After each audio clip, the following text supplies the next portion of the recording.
Atra. Mr. President, I rise on a question of privilege. Oh. There are recent unsettling statements. Yeah, Mr. President, just to, before, my apologies to Senator Marcoleta, because Senator Erwin has been quietly, diligently waiting for his turn to give his privilege speech. Well, if Senator Erwin is willing to give way, we have no problem. All right, go ahead, you may proceed. And besides, Mr. Majority Leader, I'm rising on a question of privilege, which is the higher and preferred way of speaking before this body. Mr. President, I am armed by the explanation of the minority leader that we're not questioning the prerogative of the presiding officer, but we can question the Senate President on issues that are quite legitimate, such as the matters I would like to raise today. Unsettling because, Mr. President, on September 9, in your interview with ANC Head Start with Ms. Karen Davila about the Blue Ribbon Chairman being a lawyer, your answer is, there is no such thing as a rule na dapat abogado yun. Abogado ka nga, di ka naman magaling mag-imbestiga, di ba? So useless. Mr. President, I'd like to put on record, there was no inclination from... Nasasaktan na naman si Marcoleta. Abogado ka nga, hindi ka naman marunong mag-imbestiga. Nasasaktan si Marcoleta. This representation na meron man lang kaming sinabi na ang chairman ay dapat, chairman ng Blue Ribbon Committee ay dapat abogado. Wala po kaming kahit na shadow ng inclination. Any reference to that matter, wala po kaming sinasabi. Ngayon po yung sinasabing abogado ka nga, di ka naman magaling mag-imbestiga. Hindi ko po alam kung sino po yung tinutukoy ninyo. Sapagkat narinig din po kayo sa inyong mga interviews. Sinabi niyo po, Mr. President, na maraming dissatisfied sa direction na tinahak po ng aking investigasyon nung ako pa po ay chairman ng Blue Ribbon Committee. Hindi ko po alam kung sino po yung dissatisfied sa mga members natin. Wala naman pong perpekto, Mr. President, pero sa aking pong pananaw ay ginawa ko po yung aking makakaya. Kung meron man po akong pagkukulang, ay humihingi po ako ng tawad sa aking mga kasamahan sa Blue Ribbon Committee. Ngunit hindi ko po sinadya na ilihis sa direksyon ng tamang pag-iimbestiga ang ating Blue Ribbon Committee. Noong September 10 po, 2025, ang programa pong Sa Totoo Lang, sa 1PH, nandun po yata si Joe Francisco, Chicky Berhel, Cheryl Cosim. Ang sabi po ninyo, with reference to the affidavit of the Discayas, may suspetsa kami na inedit yung affidavit. Mr. President, ito po ay indirect affront to the integrity of this representation. Yung lamang pong pagsuspetsahan niyo na inedit yung affidavit, paano kayo nagsuspetsa? Ano po ang ginamit ninyong batayan at pagsususpetsahan ninyo na maring inedit yung affidavit? Lahat sila mamusat, no? O, diba si Kuan? Wala bang gagawin ang Senado dito sa ginawa nila sa akin, sa mga paninira nila sa akin, sabi ni Robin kanina. Tapos, ito naman si Bato. O ano nang gagawin niyo, Mr. President? O, talagang inaatake nila si Tito Soto, Mabsar. Ito naman si Kuan, si Cayetano, tsaka itong si Marcoleta. Pero tingnan nyo, re-rest back dyan si Kuan, si Senate President maya-maya. Ako po bilang chairman ng Blue Ribbon Committee, nagpakaingat-ingat po ako. Nung sila po sa pamamagitan ng kanilang mga lapit, ay minabuti ko pong hingin sa kanila. Sumulat sila sa akin para malaman ko kung talagang meron silang kagustuhang magpahayag ng kanilang saloobin tungkol sa dinidinig natin sa Blue Ribbon. At gusto kong masatisfy ang sarili ko, Mr. President, kung totoo nga at kung bakit nila gagawin. So nakareceive po ako ng sulat sa kanila, handwritten. At nung malaman ko po na talagang galing sa kanila ang pagpapahayag na voluntaryo, sinabi ko, sige, gawin ninyo. At kinakailangan, bago nyo ibigay sa akin, notaryado na yun. At yun pong affidavit na yun, o subscribe sworn statement, Mr. President, ay naibigay sa akin, araw na po, maggagabi na po ng araw ng linggo, in a sealed envelope.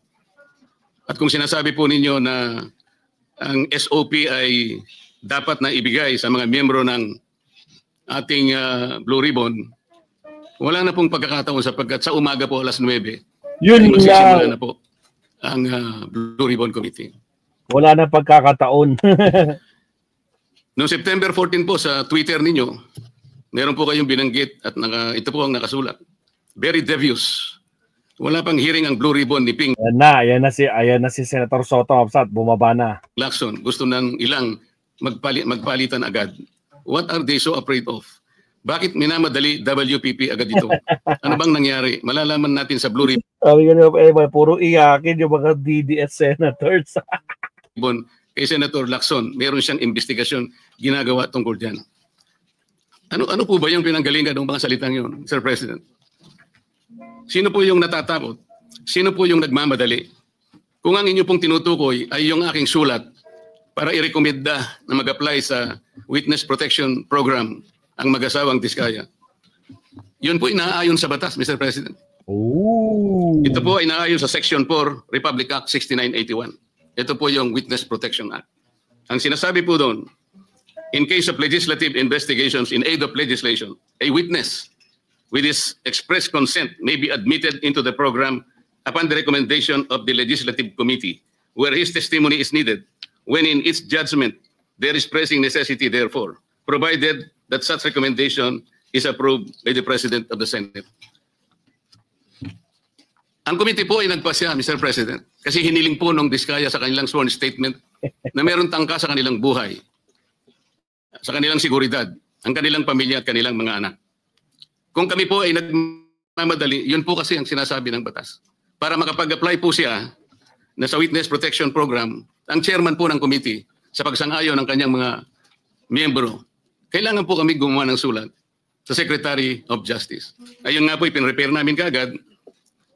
Hindi nga lamang po napirmahan ng pumalit na Senate President sapagkat nagpaliwanag siya, nalaman pala niya na meron palang presscon ang ating Department of Justice Secretary na doon sinabi niya, hindi raw siya magbibigay ng witness protection sapagkat kinakailangan muna ang ibalik ng mga Diskaya anumang pera ang kanilang nakuha sapagkat hindi kanila yon. Sa mga kapatid, ang policy daw ng Department of Justice ay ibalik muna yung pera bago aksyonan ang kanyang aplikasyon sa Witness Protection Program. Mr. President, ako po'y nalulungkot. Oo. Maski sa aking Bakit ka nalulungkot, Marcoleta? Huwag kang malungkot. Naku po. presscon kanina ay sinabi ko kung bakit ganun ang sinabi ng Secretary of Justice.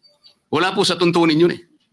Kung babasahin lamang po niya ang Section 3 at Section 10 ng Republic Act 6981, wala pong binabanggit doon na restitution, yung pagsusoli.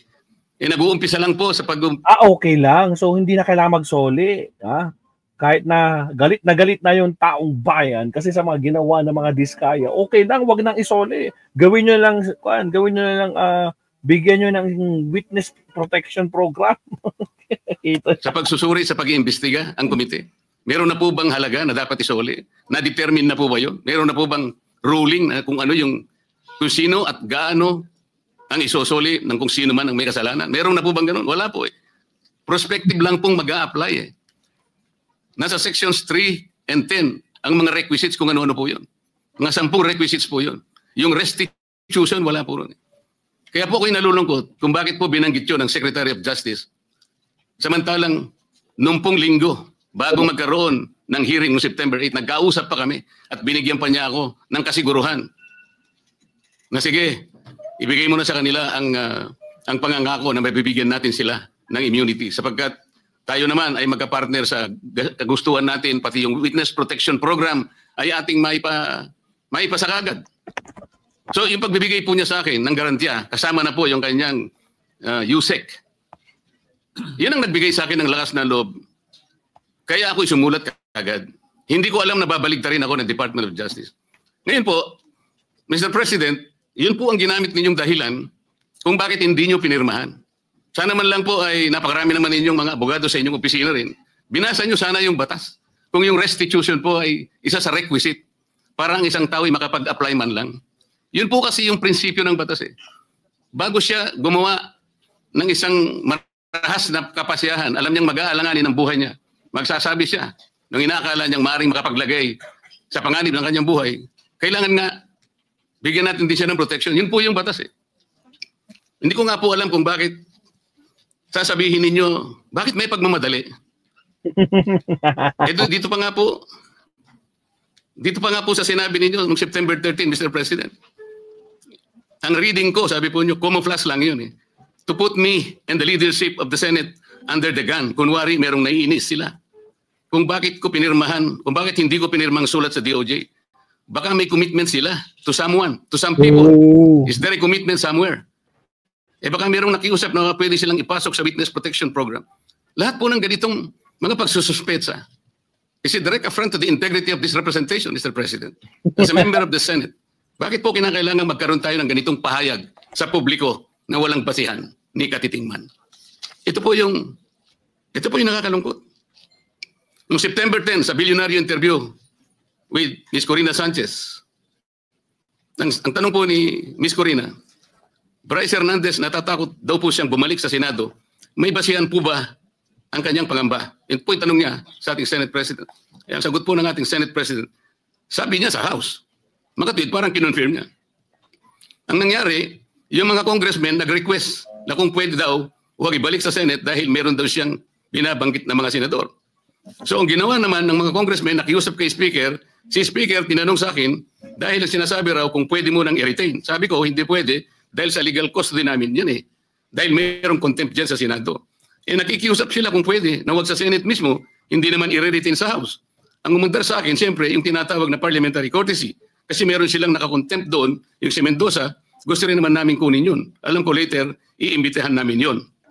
So ang nangyayari po, Mr. President, kaya ba dinidiscredit, kaya ba pinagsususpetsahan yung Diskaya, sworn affidavit, sapagkat may binanggit siyang 17 congressmen? Yun po ba ang dahilan? Bakit naman po nung siya, yung Hernandez ay nag-testify sa House, bakit kagyat nating pinakinggan naman ang kanyang katwiran? Dahil may binanggit naman siya, di umano, na may kasalanan na dalawang kasama natin dito.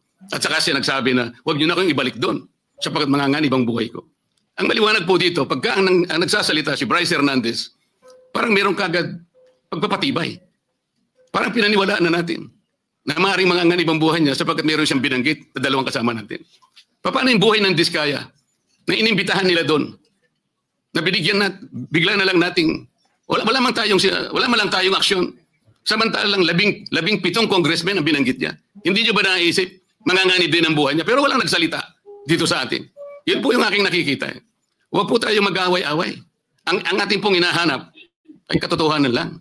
Pero kung ganito po ang gagawin natin, manggagaling po sa ating Senate President, magpapalipad po kayo ng salita na kami po ay wala namang kinalaman. Lalong-lalo na po ang representasyong ito. Kahit minsan wala po akong sinabihan na mas magaling po ako. Wala po akong sinabing gano'n. Ang sinabi ko lang, ang pagkakaiba po ng investigasyon ng Senate Blue Ribbon Committee is in aid of legislation. Kung ang direksyon ko pong yun ay mali para sa inyo, nasa sa inyo na po yun. Pero yun po ang nalalaman ko. Sa 3 pagdinig lamang po, nasabi ko na po kanina sa press con, sa 3 pagdinig pa lamang po namin, nakita ko na po ang pangangailangan ng halos 14 na legislative measures na dapat natin kagad na ipasa. Para sa ganun, maayos natin, ma-address natin kagad ang malalang problema ng corruption sa ating bansa. Maraming salamat po sa pagkakataon, Mr. President. All right. Thank you, Senator Marcoleta. Majority Leader. Yes, Senator Kiko Pangilinan would like to be recognized. An objection? Hearing none. Senator Kiko Pangilinan is recognized. Thank you, Mr. President. This is not an interpellation, just a manifestation. Mr. President, Ayan mo. bago pa man, Marcoleta, makinig ka kay Kiko Pangilinan, makinig ka. naglabas ng affidavit ang Diskaya. mag-asawang Diskaya. Nag-comment na po ako dahil narinig ko doon mismo sa hearing nung tinanong siya nung ilang mga senador. Binanggit niya ang mga pangalan at sinabi niyang mula 2022. Hindi bago ng 2022. Wala pa ho silang affidavit noon, tinanong sa kanila sa hearing. Kaya nung paman, nag-comment na ako. At ako mismo sa comment ko, sabi ko, mukhang Photoshop tsaka edited. Hindi yung testimonya, hindi yung affidavit kasi wala pang affidavit noon eh. Testimonya pa lang nung una o pangalawang hearing. Kaya in fairness to the Senate President, kung sinabi niyang edited, I was not referring to, this representation was not referring to the affidavit or in any way referring to the chairperson of the Blue Ribbon Committee. I was referring directly to the testimony given during the hearing, public hearing, of the Discayas, that they said they started flood control projects in 2016 and then went on to continue until 2025. And they too said na itong mga binanggit nilang pangalan ay sa 2022 lang. So kahit na wala pa ho yung affidavit, doon pa lamang sa kanilang mga testimonya during the public hearing, nakita ko na mukhang hindi paniwala. At least this is mine. Kasi yung affidavit nila 2022 pataas. Hindi kasama, samantalang yung statement nila diyan, umamin siya kay Bato de la Rosa. Kailan ba talaga kayo sumikat? Kailan ba talaga kayo namayagpag diyan sa DPWH? Siguro mga 2006. Ano ba talaga ito to? 2016 po. Pero sa affidavit 2022. Ano 'yon? So, hindi talaga may iwasan na merong sinasabing scripted Photoshop kung ano man ang kwan description diyan. Sapol na naman si Marcoleta. Putragis. My view as a lawyer na mukhang kung gagawin silang state witness, kinakailangan buo, hindi edited. Tama. And when I refer to edited, sila bilang mga testigo, ine-edit nila. Hindi yung chairman ng komite, hindi yung submit. I was not referring to the affidavit, I was referring to their testimony when the affidavit had not yet been actually submitted. Just for the record, Mr. President. Thank you, Senator Pangilinan. In addition, Mr. President, in addition, point number 2, sorry. I was a member and continue to be a member of the committee, the Blue Ribbon Committee. Unfortunately, as was pointed out by the former chairperson, it is the committee that decides as to whether or not. Is the committee decides. Pati nga si Hontiveros hindi nabigyan ng kopya. Nabibigyan na lang ng WPP, yung Discayang yan.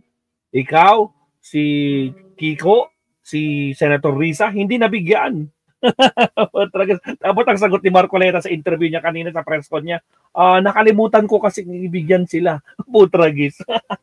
We will agree to have a witness taken as a in custody to become a witness under the Witness Protection Program. Unfortunately, as a member of the committee, I was not able to read the letter of the chairman then addressed to the Department of Justice.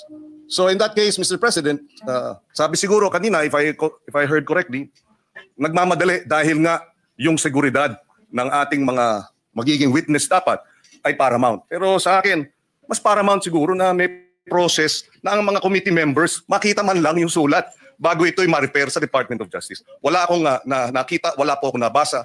Nakita ko na lang sa dyaryo, Mr. President. Kailangan lang masagot yung manifestation ni Senator Kiko.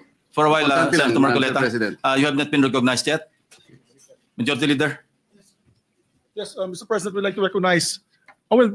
He may be allowed, if with the permission of the Senate President, let him allow him to answer, or at least reply to the manifestation of Senator Kiko Pangilinan, and then after we'll recognize our Senate President for his interpellation. Thank you, Senator, Mr. President. Wait for a while. Senator Marcoleta is recognized. Thank you. Maalala po natin, Mr. President, na nung pangalawang hearing po ng Blue Ribbon Committee, doon po namin finload yung idea na kung nais po ng mga resource persons, particularly po yung mga kabsat. Sinabi ni Kwan dito, Marisa Sunakawa, number 33 daw siya, mabsat. Grabe naman.